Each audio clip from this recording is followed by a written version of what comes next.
بسم اللہ الرحمن الرحیم۔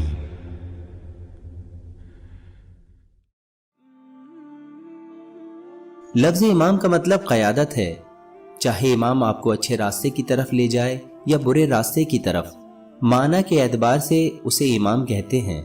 مثال کے طور پر قرآن کریم میں ارشاد ہے، کفر کے امام۔ جو شخص نماز جماعت کی قیادت کرتا ہے اسے بھی امام کہتے ہیں۔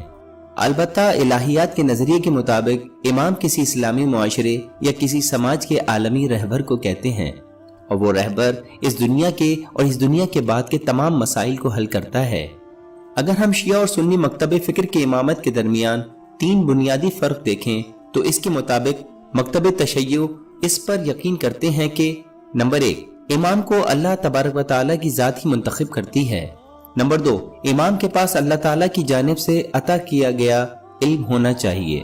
ایسا کوئی دوسرا امام لوگوں کو اللہ تعالیٰ کی طرف نہیں بلا سکتا کہ جس کے پاس دین اسلام کے قواعد اور مسائل کے جواب نہ ہوں۔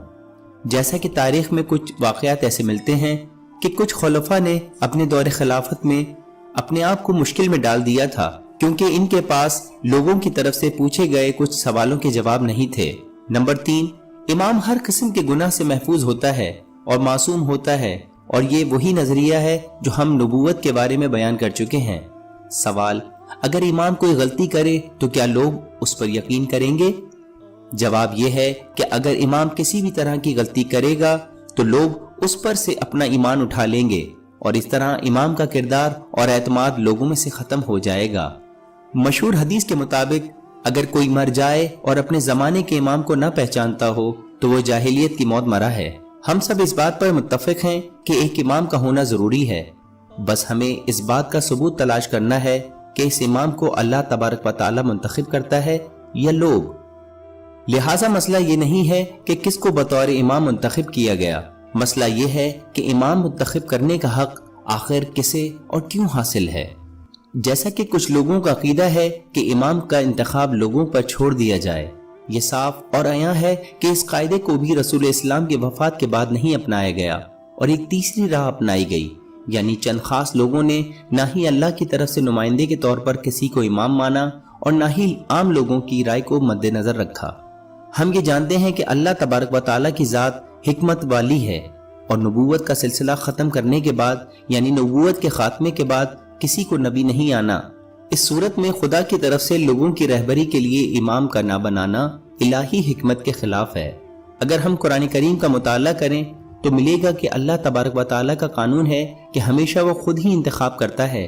مثال کے طور پر سورہ آل عمران آیت نمبر 33، خدا نے آدم اور نوح اور خاندان ابراہیم اور خاندان عمران کو تمام جہاں کے لوگوں میں منتخب فرمایا تھا۔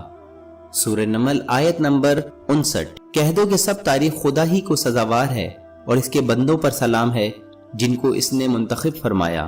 سورہ آل عمران آیت نمبر 42، اور جب فرشتوں نے مریم سے کہا کہ مریم، خدا نے تم کو برگزیدہ کیا ہے اور پاک بنایا ہے اور جہان کی عورتوں میں منتخب کیا ہے، ارشاد ہوا کہ اے موسیٰ، میں نے پیغمبری اور ہم کلامی سے اور لوگوں پر تم کو امتیاز دیا ہے۔ فرشتوں میں سے اور انسانوں میں سے پیغام پہنچانے والوں کو اللہ ہی چھانٹ لیتا ہے، اور آپ کا رب جو چاہتا ہے پیدا کرتا ہے اور جسے چاہتا ہے چن لیتا ہے، ان میں سے کسی کو اختیار نہیں۔ اس سورہ میں اللہ تعالیٰ فرماتا ہے کہ صرف اسی کو یہ حق اور اختیار ہے کہ وہ انتخاب کرے۔ رسول اسلام اپنی زندگی میں جب کسی مقصد سے کہیں جاتے تھے تو پیچھے اپنا نمائندہ چھوڑ کر جاتے۔ اب جب رسول اسلام ہمیشہ کے لیے لوگوں کے درمیان سے جا رہے ہیں تو یہ کیسے ممکن ہو سکتا ہے کہ رسول اسلام لوگوں کی رہنمائی کے لیے کسی کو بطور امام منتخب کر کے نہ جائیں؟ جو لوگ کاروبار کرتے ہیں وہ 5 منٹ کے لیے بھی اپنا کاروبار بغیر انچارج کے نہیں چھوڑ کر جاتے، بلکہ کاروبار کو کسی کے حوالے کر کے جاتے ہیں۔ کیا یہ بات منطقی ہے کہ وہ رسول اسلام کہ جنہوں نے 23 سال تک دین اسلام کے قیام کے لیے کام کیا، وہ کسی کو منتخب کیے بغیر دنیا سے چلے جائیں؟